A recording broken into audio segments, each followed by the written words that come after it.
Hey, I decided to start up early. Well, actually, you get to see me wrestle with light.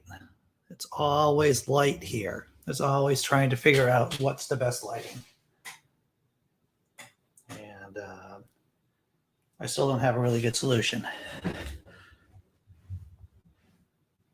Maybe I'll go with this. Maybe I'll go with this. Maybe I won't. I don't know. It's just one of the bits of magic here on the show, right? Of doing Jenga. All right, I think that's decent. I think that's decent lighting. I'm going to go with that. Hey, Kevin. And tons of mice. I'm on Patreon. You can read some of my stuff for free. Good. Tobin, good to see you all. Good to see you. All right. I guess it's handy, lefty, righty, and of course, coffee. Handy, lefty, coffee. Here we go. Coffee is going to be put out of the splash range, as such is necessary.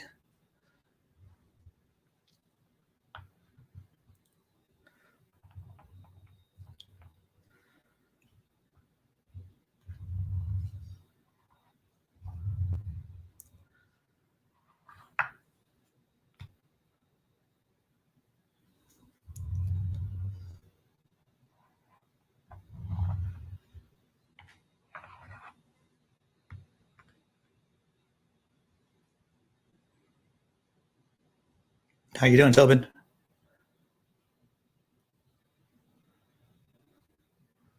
I'm doing okay so far. I'm about a third of the way through Jonathan M.S. Pierce's book, Hey Blazing, Theo. About a third of the way through M.S. Pierce's book on the resurrection. So I feel pretty good about that. What else have I been doing? I don't know.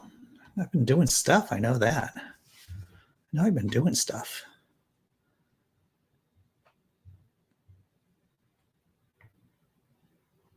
All right, well, I'm going to have to start over since I just noticed that I completely blocked this out wrong.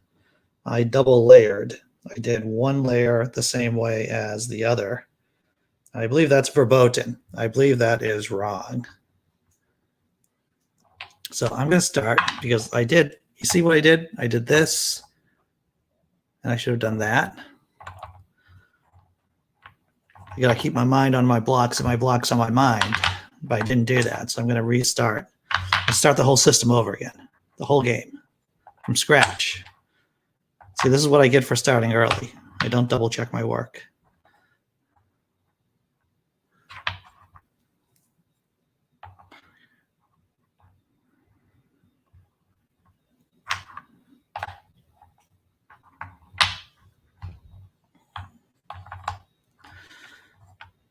And she's bounding some blocks to heaven. I was chilling on my bed. The danger of buying a good bed is that you don't want to leave. Oh, I know what you're saying. Blazing. My secret is caffeine. The secret to my staying out of bed is caffeine. And also, yeah, maybe. Well, I have a sofa reading book of the Battle of Shiloh, which began. Yeah, Shiloh, right?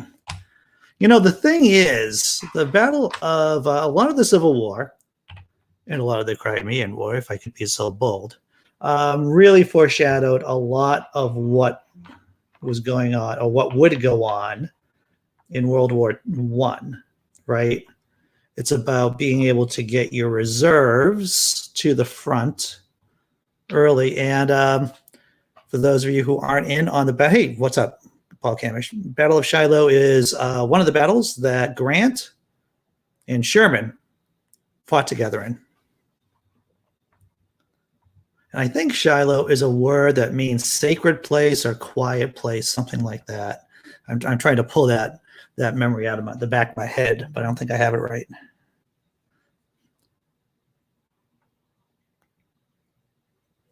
Coffee in bed blazing. I didn't think that was possible.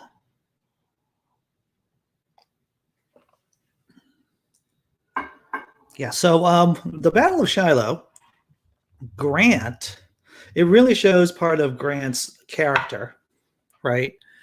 The man, and this is just from what I've heard, what I've read myself, is that the man was calm under pressure. I believe the conversation between him and Sherman at the end of the first day was that Sherman went up to him and said, well, they looked us good today. And Grant replied, well, we'll get them back tomorrow. I believe I have that correct. I wouldn't mind going to the Shiloh Military Park. I've never been there. Now, Tons of Mice, tell me, is that in Tennessee? Is that in Tennessee? I want to say it's in Tennessee, but I could be wrong.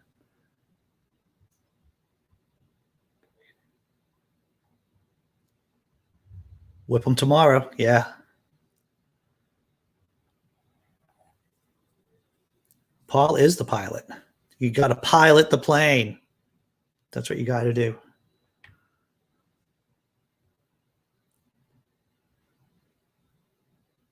Coffee in bed is like chili. Hey, you have internet again. Imaginary God. Glad to see. They couldn't keep a good God down. They couldn't keep a good imaginary God down.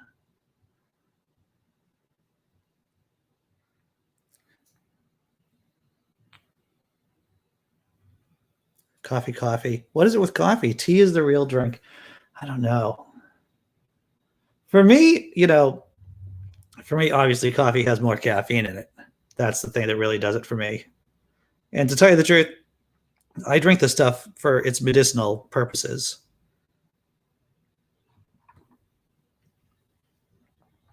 I just thought of this joke the other day about beer and about getting older.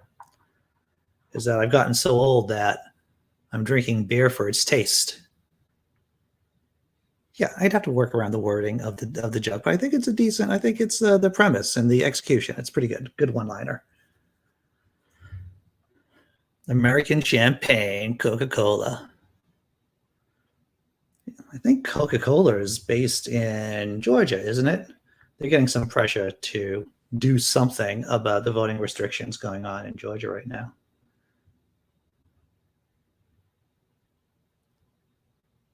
On the Tennessee River, right. Okay, that's what I thought. Yeah. What's interesting, I'll say this because I just saw a video series on Napoleon. And when you see a video series, like a 15 video series on Napoleon, you start getting an appreciation for Napoleonic tactics. And once again, it's trite, and I'm not the first person to say it, but you get to see definitely how the Civil War was really a conflict between Napoleonic tactics versus just grinding it out, right? Lee's flair for flanking the enemy, for dividing the enemy, versus Grant's just grinding out the fight. And once again, foreshadowing World War I. Did you get a Napoleon complex? Oh, isn't it owned by the Mormons? I don't know, but that would be an interesting conspiracy theory. Like I said, I think Coke is centered in Georgia, and if it was owned by the Mormons, would it be out in Utah? I don't know. Oh, Mice is already semi-vax. Congratulations, Mice. Congratulations on your first jab, right? I smoke weed for medicinal purposes too, indeed.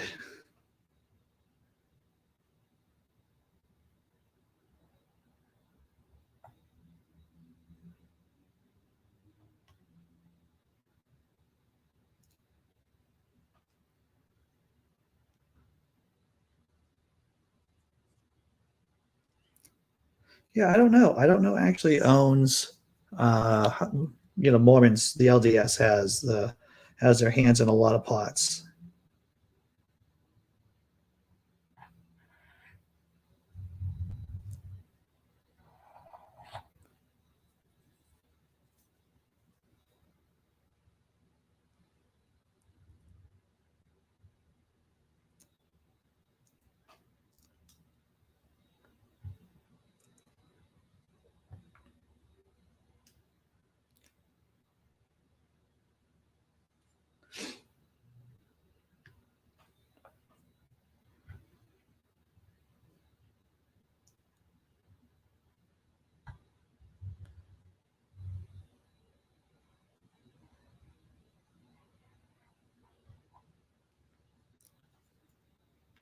gonna take some more coffee.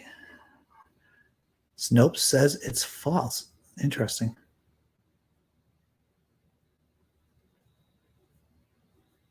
The largest shareholder of Coca-Cola is Berkshire Hathaway. Now that's interesting. I don't know if there are any Puritans other than crazy Puritans, Theo. I'm not. I don't know. I think just being a Puritan in general might just make you. I mean, I guess there's a sliding scale of crazy, but if you're a Puritan, there's a good chance you got some problems. You got issues that you're working out.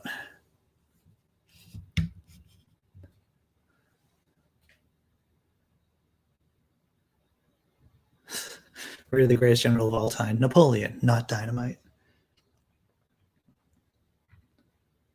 I know a bit about Alexander the Great.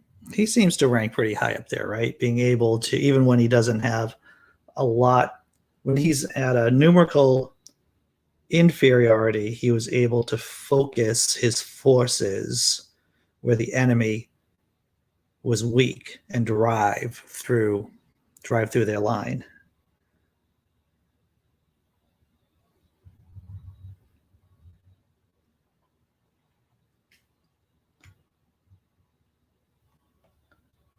What's up, James Henry? How you doing? Oh, all religion is crazy. Yeah.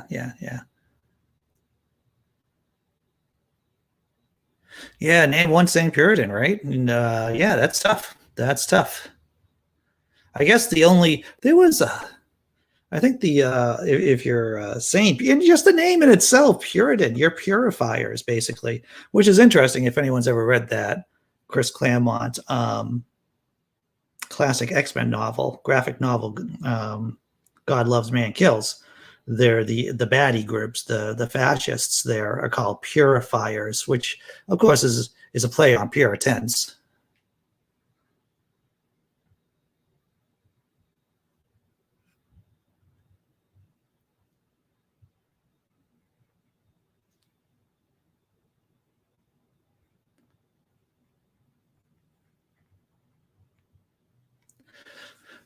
Maybe they will okay Coke to be distributed in the voting lane, right, but not water.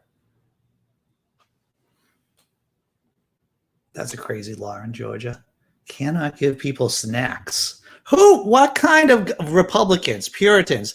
They're the ones who do anti-snacking laws, right? Anti-snacking laws in line when you're waiting to vote. Who? They're monsters, moral monsters, just for illegalizing snacks, distributing snacks.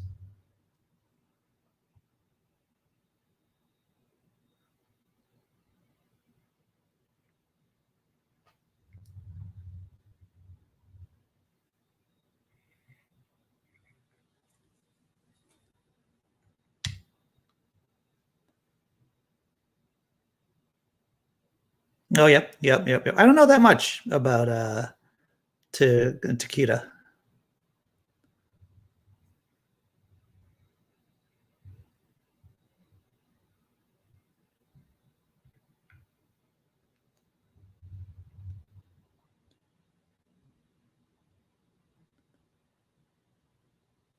"22 battle victories." Yep.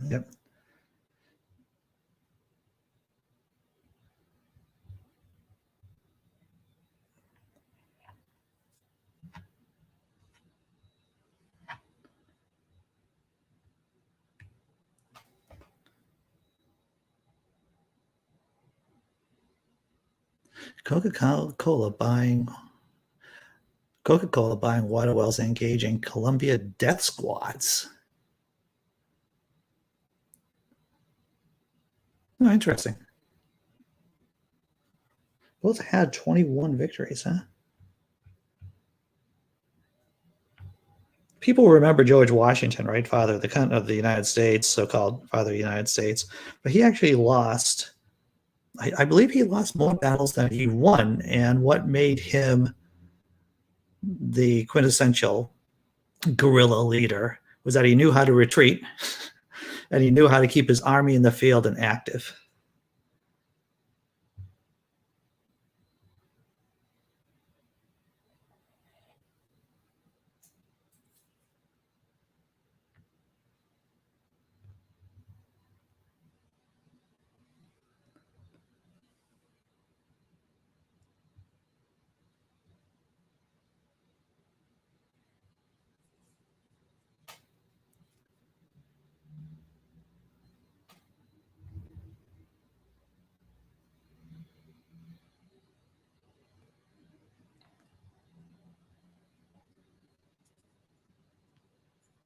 Interesting. Yeah, that was back in the 90s.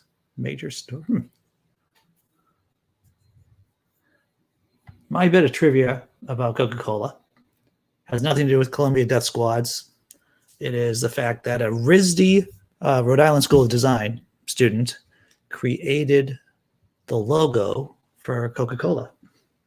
I took 2 tours. Gallipoli. Yeah. In Dunkirk. Shaka Zulu, the horns of the bull. I think that was one of his strategies, right? The attacking on 2 sides.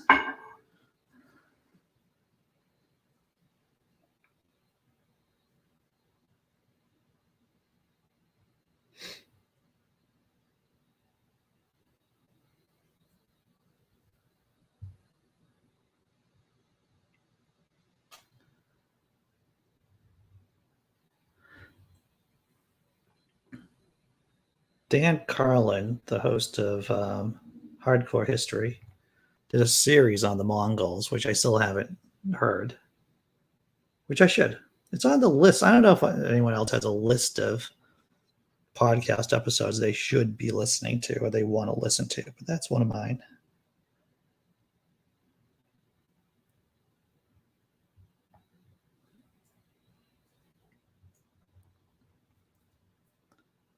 The pincer movement with infantry, right, the horns of the bull.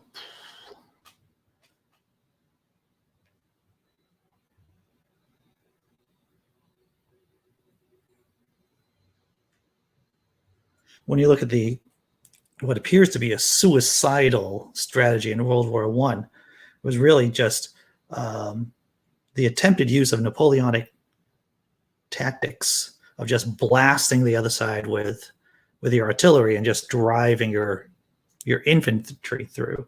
Of course, that worked in like 1805, 1810 maybe, but not so much in 1914, 1915. In July 2001, the Coca-Cola Company was sued over the use of political far-right death squads to kidnap, torture, and kill Colombian bottler workers that were linked with trade union activity. Yep.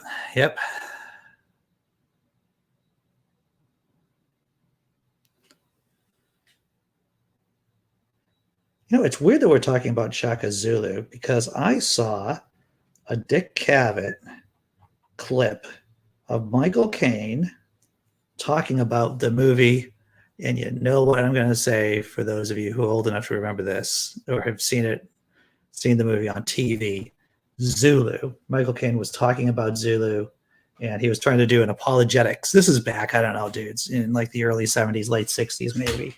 And I think there was Wilt Chamberlain on the episode with him too. So it was a very awkward 3-way, 2 white guys talking about the movie Zulu, where basically it's an imperial. I'm sure a lot of you know it.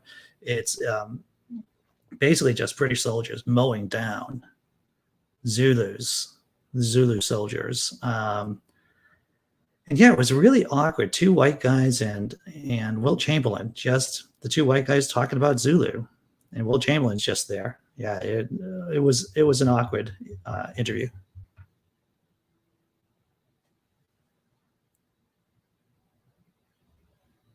Now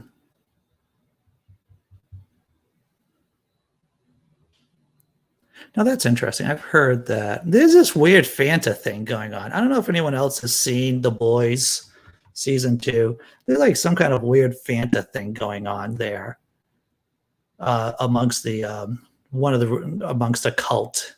Like they're always giving people Fanta, and I'm going, now I think there's something going on with Fanta. I wonder if there's an inside joke amongst the writers, a historical joke about Fanta.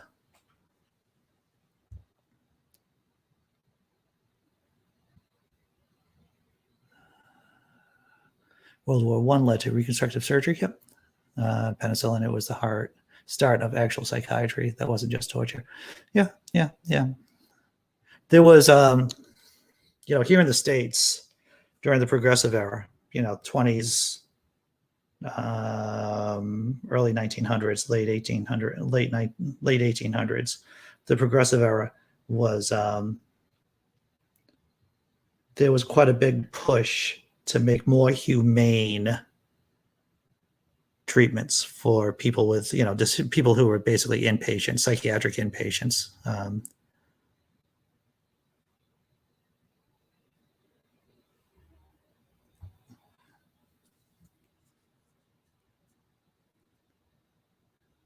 Oh, Johnson, the Confederate general. Yeah.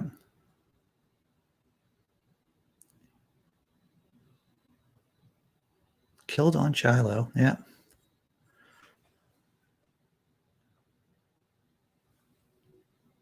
It's hard to it's hard for Americans to really grasp, people here in the States to grasp the amount of bloodshed other nations have faced in major wars. The largest death count in a war for the United States of America, as most of you already know, is like 600,000. The numbers vary, right? The numbers vary. About 600,000 in the Civil War. And even though, it was a different time period, the Russians lost 20 million people in World War II.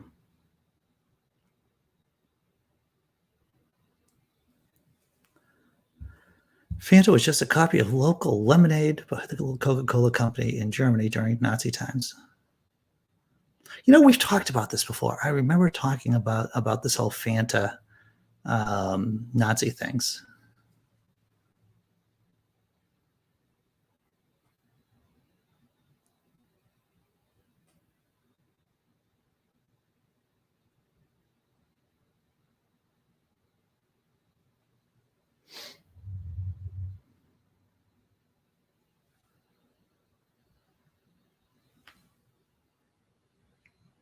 So I had a stupid idea for a short video, but I need an actress for it. Since 1902, interesting. And the stupid premise of the video would be a new holistic skin treatment, which is basically brining. You'd be, brine, like pickling, right? And so it would really just be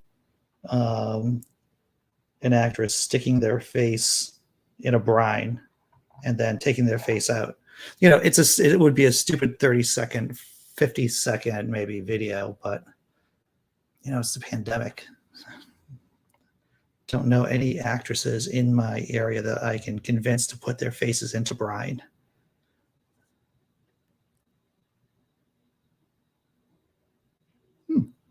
Sign alcohol without the alcohol. I like alcohol with the alcohol. Oh, this is interesting. My great-great-grandfather fought at Shiloh for the 58th Ohio Infantry. Very nice. I believe Grant was from Ohio. What is Ohio? Is that the Buckeye State? I want to say it's the Buckeye State. I don't really know what a Buckeye is, to tell you the truth. I'll put my butt in brine, yeah. You don't know that much about this. Don't worry. We don't know anything about anything we don't know that much about the American Civil War either, James Henry. It's funny because it's sad and true. I know you can get a really good vibe on how absolutely tilty this tower is. Buckeye is a fat nut. So Ohio's known for fat nuts. I think that's like body shaming nuts there. I don't know how comfortable I am with that.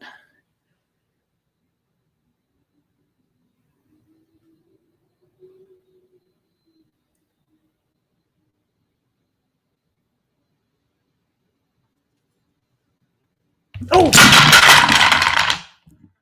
Damn it. Oh, yeah, dude. Right, playing historical games that tell the history. Sure. I can see that. I've watched a lot of war documentaries. I have, you guys have seen bits and pieces of my personal library. And I have a few books kicking around about The Guns of August by Barbara Tuchman. I think that's her name. Really good book about the early days of World War I. I recommend that highly. There's a couple of YouTube channels I follow about, World War I, about World War II stuff.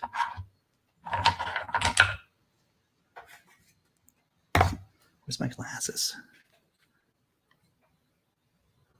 It was a beautiful eclipse. Well, yes, the U.S. Civil War, it's easy to quarterback, Monday morning quarterback, about what the North should have done with the South after the war.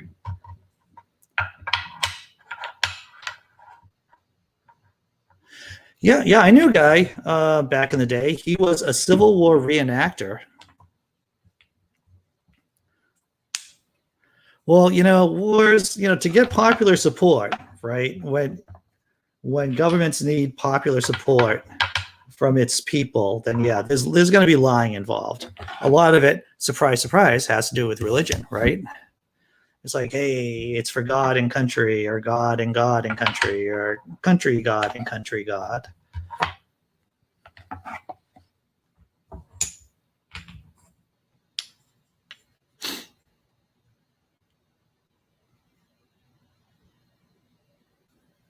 Wouldn't mind going to a Viking village, checking that out. That'd be interesting.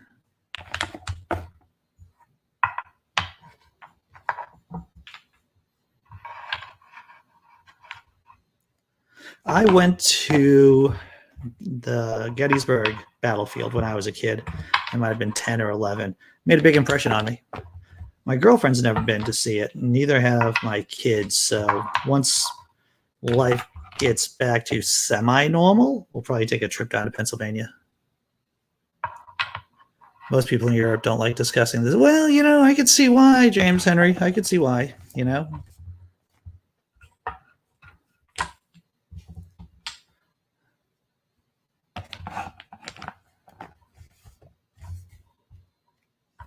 Yeah, I don't understand the reenactments either, to tell you the truth. My buddy who was a Civil War reenactor, he was, a big history geek and everything. But, you got to get into a wool suit. You got to get into a wool suit in the summer and hang out with a bunch of other guys and camp under the stars sometimes. I don't know. Maybe. I think a lot of dude behavior is just trying to get out of the house and avoid your kids, or avoid your wife and avoid mowing the lawn. I think that's what it is. If you go at laughing disbelief, you will traditional Viking clothes walking around. Right.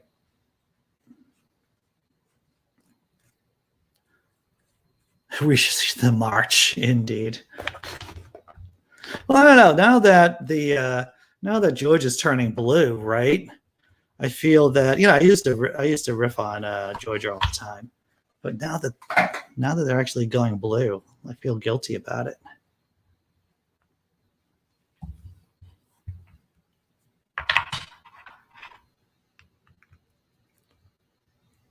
All right, let's try to get this light under control here. What's always amazes me, right, is that the white people who complain about, black on black violence. It's like, have you taken a look at the history of Europe, or, it's like, it's a lot of white on white violence going on here. A lot of white on white violence.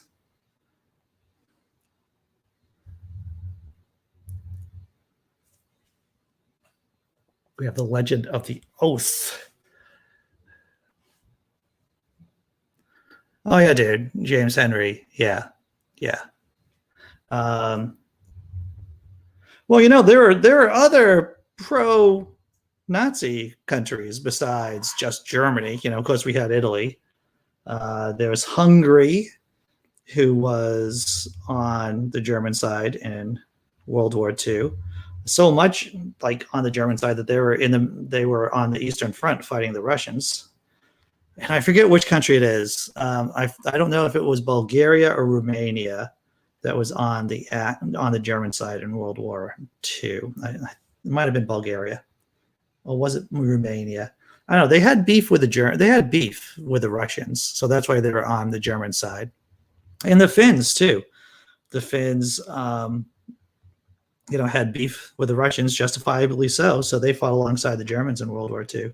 So yeah, there was, and the Swiss, yeah, and the Swedes, they were not exactly 100% anti German. Romania, thank you, imaginary god. Here we go. Personally, I think Sherman should have wiped out the entire South off the map. Well, I have thoughts. I have thoughts about what, and I just came up. Well, and I've said it before, and I will retell what my theory is. What the North should have done after the Civil War, much like the Romans did with many tribes who entered the Republic or later on the Empire. The Romans would allow people in and say, "Okay, you can come on in, but you're going to be spread out. You're going to be spread out throughout the empire. So that way you can't cause us trouble." So what I would have done, if I had a magic wand, I would have taken a lot of the troublemakers in the South and spread them out throughout the country. And I would have kept them separated. I would have been like a middle school teacher dealing with delinquents. I would have just spread them out throughout the country, up to Alaska, Montana, wherever.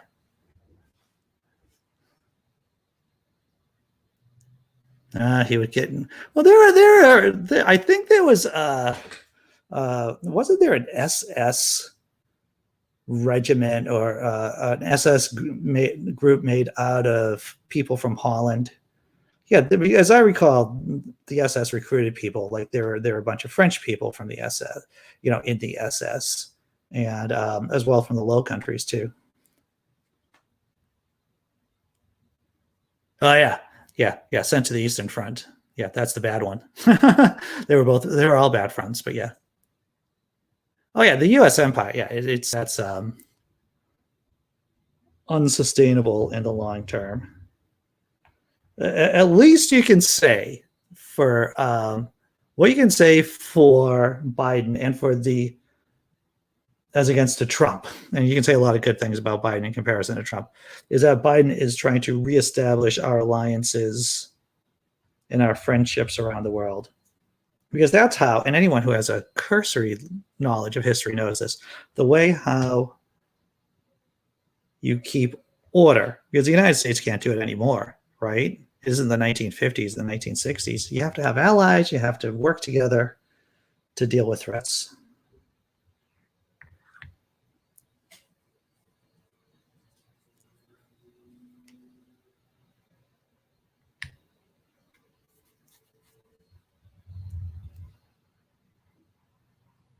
So we were talking about the Eastern Front the other day, and I believe it was actually von Paulus, the guy, Frederick von Paulus, who was stuck in Stalingrad. I believe before the war, he was the one who cranked out the numbers and said, basically, we get 500 kilometers into the Soviet Union, and there goes our logistics. We won't be able to feed people consistently. We won't be able to supply the tanks with gasoline. It's going to be a shit show. Well, you can also say he's bombing. Yeah.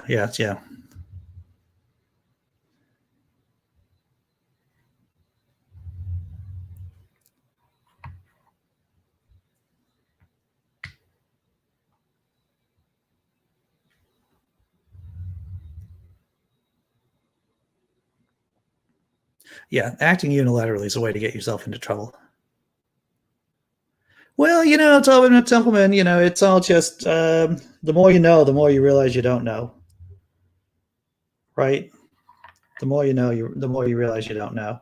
Bits and pieces. That's all it is. Bits and pieces. It comes in slowly, and you pick some things up. And the thing is, you can't. It's difficult to be good at. There's a lot of things I'm not good at, like a lot of things.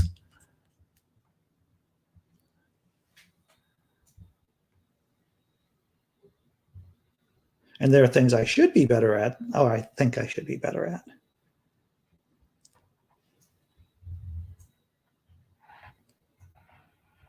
But it's difficult to specialize in everything, right? It's impossible. It isn't like the 18th century where one person could be an expert in everything practically, in all the sciences. Why? Because there isn't that much of a science, there isn't a whole lot out there. So you could be a natural philosopher, which is just like this catchphrase for being a generalist.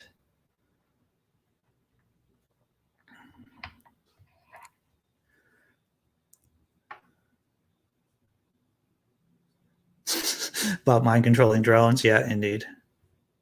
Call me Da Vinci.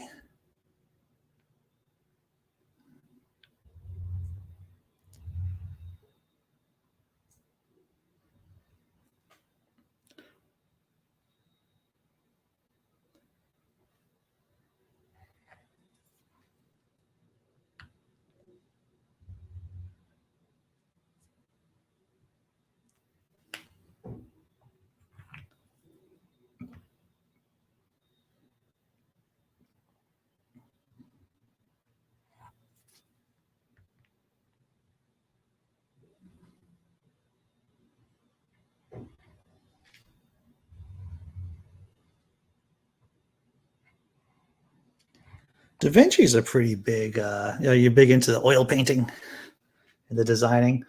There was an exhibit that came around for a while about Da Vinci's work, about his models, his drawings for the tank, right? The tank.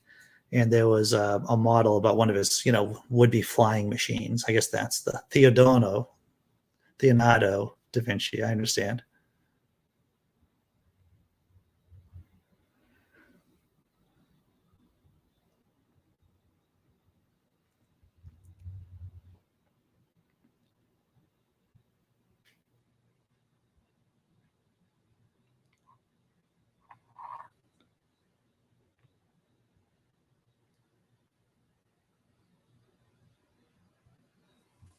Mind control clones, which control drones. But who controls the clones? Who watches the watchmen?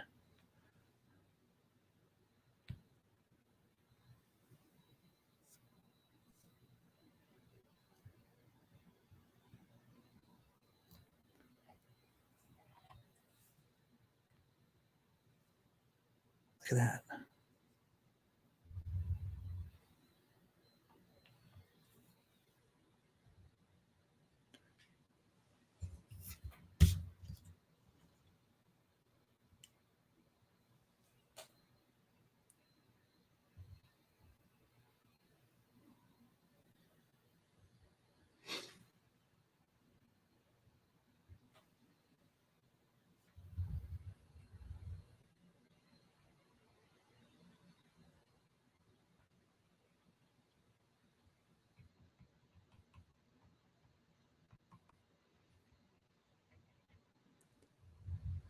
Drones proved to be, yeah, that's right. Azerbaijan versus Armenia. That is true. That is true.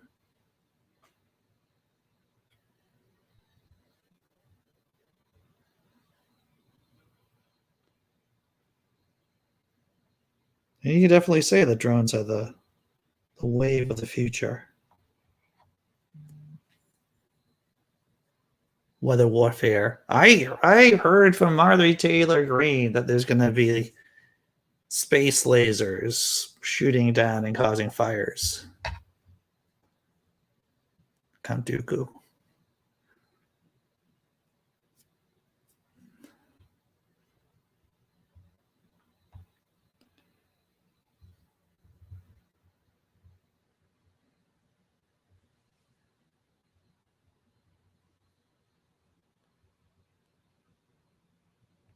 Oh, look at that.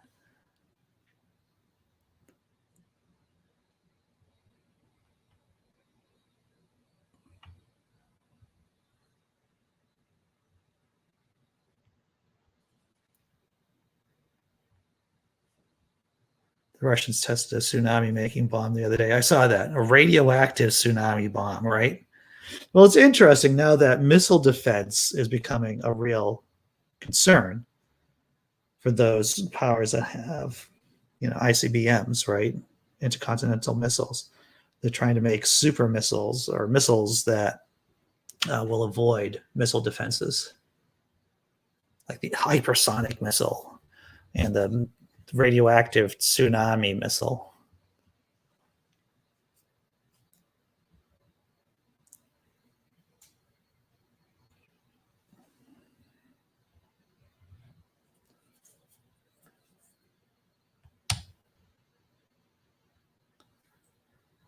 Iranian drones bombed. Yes, dude, that was a huge story too, James Henry.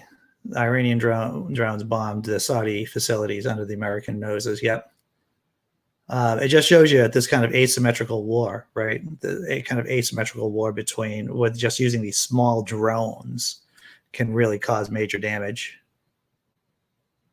Paul Revere, the meteorologist, the storm clouds are coming. Indeed.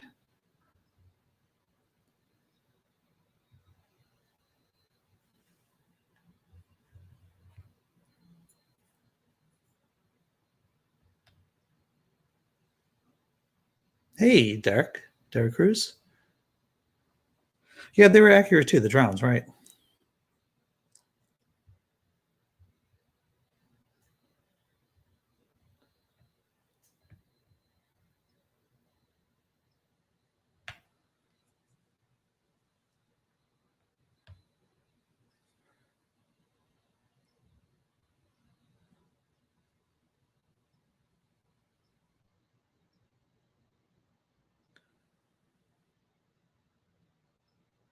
I'll say one thing about the Biden administration, that they're doing good work, basically, so far. But it does vex me that they're not pushing harder for DC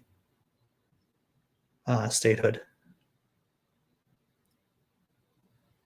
and of course for Puerto Rican statehood too. I mean, I know that there are two different places, but the more Senate seats the Democrats can get, the better.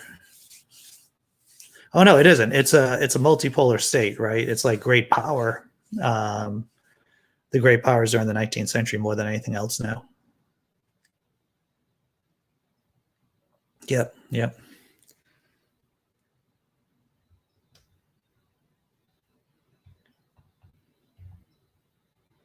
Still hoping we get warp drive, everyone, sooner or later. Not warp drive, but a cheap way to get off the planet. Not thinking that it's only a matter of time before we do something stupid to the planet. But maybe it's just a matter of time before we do something stupid to the entire planet. And being able to get off the planet easily, having people on, I think that's a good idea. I don't think it's a waste of resources. Definitely going to Mars.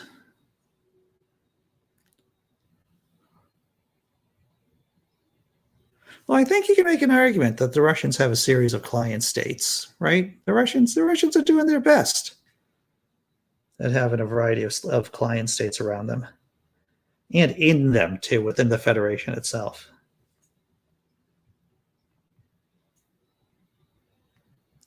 I mean, what's interesting is that how long can the Russians keep this kind of momentum going? Because their economy is crap. Their population is getting lower, is decreasing. They have rising powers in terms of China to their southeast. They have a variety of existential problems facing them. Influence zones. Yeah, that's true.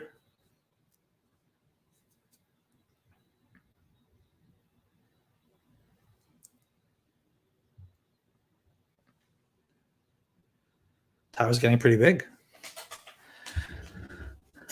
Oh, no, try and get my seat a little bit higher. Here we go.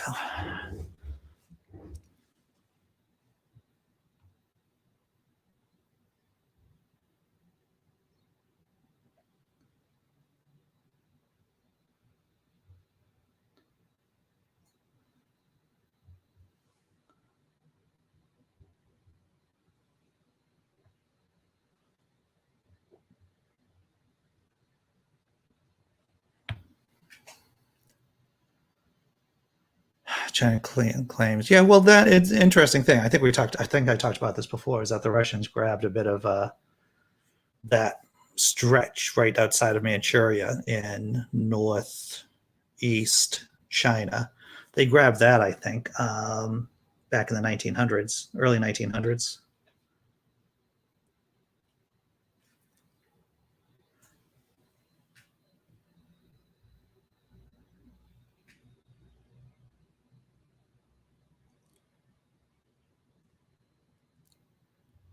The Turks are trying to gain influence in Central. Yeah.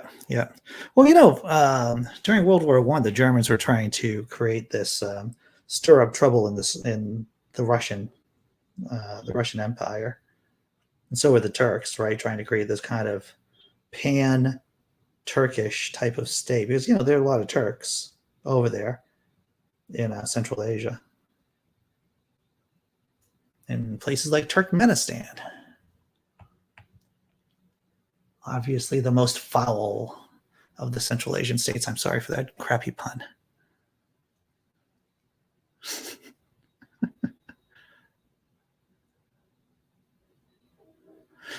I think that the whole Russia-China thing, I think that is definitely a relationship out of convenience. The Russians need the Chinese much more than the Chinese need the Russians. Oh, that was pretty epic. Yep. See, I've grown. I have become a better person by not trying to hold the tower back, by allowing gravity to do its course. This is personal goals achieved. Oh yeah, dude. Ideally, when we talk about countries I want to go to or retire in, I don't think you can get further away than New Zealand. New Zealand would be away. And if anything, the pandemic has just shown that New Zealand's probably the best place to be. Away from all the troubles, right? Kapow, indeed. Kapow. But Denmark's a pretty safe place, yeah. And this is true. China will soon overtake America as the world's largest economy. The question is, right, because America, we have 350 million people. The Chinese have well over 1 billion. And it's an interesting question of why isn't the Chinese economy already bigger than ours? And, there's a variety of different reasons for that, but that's way beyond the scope of a Jenga game that I'm pretty much done with. Now, that was great that you try to catch it. Keep doing that, right? All right, everyone. So what am I doing? I guess I'm doing the show tomorrow. I started preparing for that. New Zealand has a bad hobbit infestation. And yeah, hobbits. Hoping to get one of those sweet hobbit holes if I can expand it to, I'm about 6 feet tall. So I'd like to have a hobbit hole that's for a person my size. Yeah, Trump and the Republicans in general.